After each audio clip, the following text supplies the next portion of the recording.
Bison அப்படிங்கிற கிராமத்துல இருக்கிற கிட்டன் அப்படிங்கிறவர் வந்து இந்தியாக்காக கபடி இன்டர்நேஷனல் லெவல்ல வந்து ஜெயிச்சு கொடுத்தாரா இல்லையா அப்படிங்கிற ஒரு சின்ன பேஸ் பிளாட்ல இருந்து ஆரம்பிக்கிற கதை தான் வந்து இந்த பைசன்கிற படம்.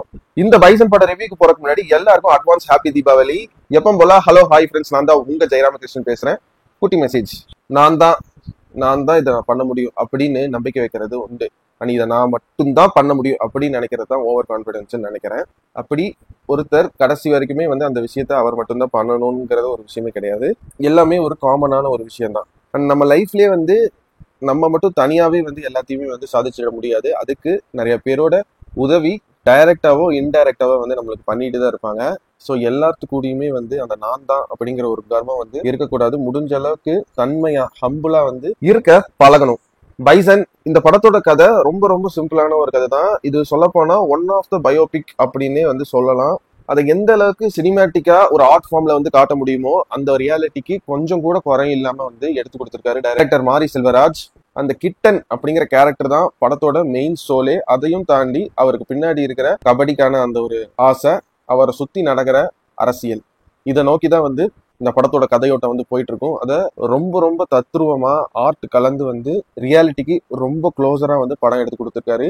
முன்னாடி ஒரு ரிவ்யூ வீடியோல சொல்லியிருப்பேன், படம் எப்ப வந்து ஜெயிக்கணும்னா அந்த படத்தோட கதைக்கு எந்த அளவுக்கு வந்து நம்ம உண்மையா உழைக்கிறோமோ அந்த அளவுக்கு அவுட்புட்லயே வந்து நமக்கு தெரியும் படம் வந்து நல்லா வந்திருக்கு அப்படின்னு. அப்படிப்பட்ட படம் தான் இந்த பைசன் படம். இந்த கதைக்கு எந்த அளவுக்கு உண்மையா இருக்க முடியுமோ இந்த படத்தோட டீம் அவங்களோட 100% எஃபர்ட் போட்டிருக்காங்க அப்படின்னு சொல்றதை விட இனோவேட்டிவா ஒரு சில விஷயங்களை வந்து எடிட்டிங்லயா இருக்கட்டும், சினிமோட்டோகிராஃபிலயா இருக்கட்டும், மாரி செல்வராஜோட ஸ்டோரி டெல்லிங், அவருக்குனே உரித்தான ஒரு மெட்டபரிக்கல் ஸ்டோரி டெல்லிங்கா இருக்கட்டும், இது எல்லாத்துலயுமே வந்து ரொம்ப யூனிக்கான ஒரு படமா வந்து இந்த பைசன் படம் வந்து நான் பாக்குறேன். அந்த படத்தோட சோலே வந்து பாத்தீங்கன்னா எனக்கு தெரிஞ்சு இவரை பத்தி பேசுவாங்களா என்னன்னு தெரியல. Nivas K Prasanna, music director Nivas K Prasanna, அவர் ஒரு லாங்குவேஜ்ல வந்து இந்த படத்து மூலியமா வந்து கம்யூனிகேட் பண்ணிட்டு இருக்காரு.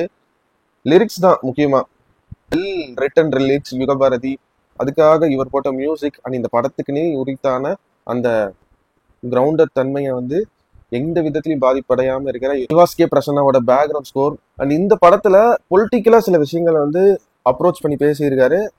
அந்த பொலிட்டிக்கல் அப்ரோச் இந்த படத்தோட என்டர்டைன்மெண்ட் ஃபேக்டருக்கும் கதையோட்டத்துக்குமே வந்து ஒரு பக்கபலமா வந்து இருந்துச்சு.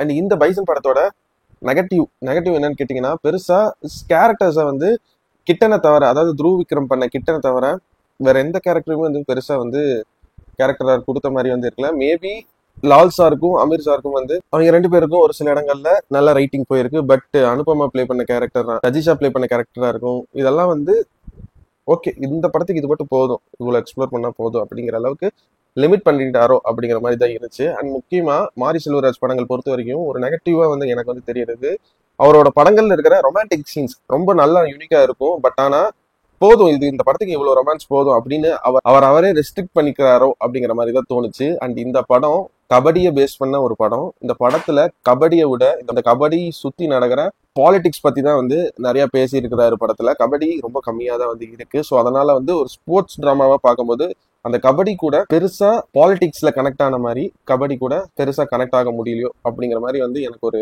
கேள்வி இந்த பைசன் படத்துல வந்து எனக்கு இருக்கு.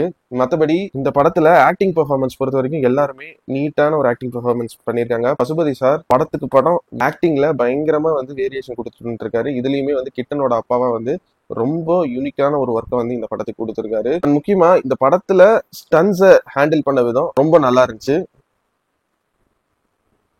த்ருவ் விக்ரம், அது த்ருவ் விக்ரம் அப்படின்னு சொன்னாதான் வந்து தெரியும். ஏன்னா அந்த அளவுக்கு கிட்டனுங்கிற கேரக்டருக்குள்ள இந்த படம் வந்து உங்களுக்கு போக வச்சிடும். ஏன்னா அந்த மாதிரி ஒரு ஆக்டிங் பெர்ஃபார்மன்ஸ் வந்து இந்த பைசன் படத்துக்கு த்ருவ் விக்ரம் கொடுத்துருக்காரு.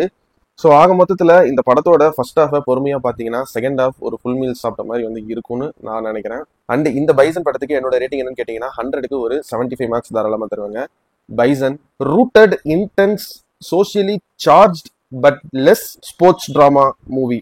அண்ட் ஒன்ஸ் அகைன் எல்லாத்துக்கும் அட்வான்ஸ் ஹாப்பி தீபாவளி விஷஸ். நான் உங்களை இதே மாதிரி இன்னொரு சூப்பரான வீடியோல சந்திக்கிற வரைக்கும் நீங்களும் நல்லா இருங்க, எல்லாரையும் நல்லா வச்சிருங்க. அவ்வளவுதாங்க விஷயம். நன்றி, வணக்கம், பை பை, நான் வரேங்க.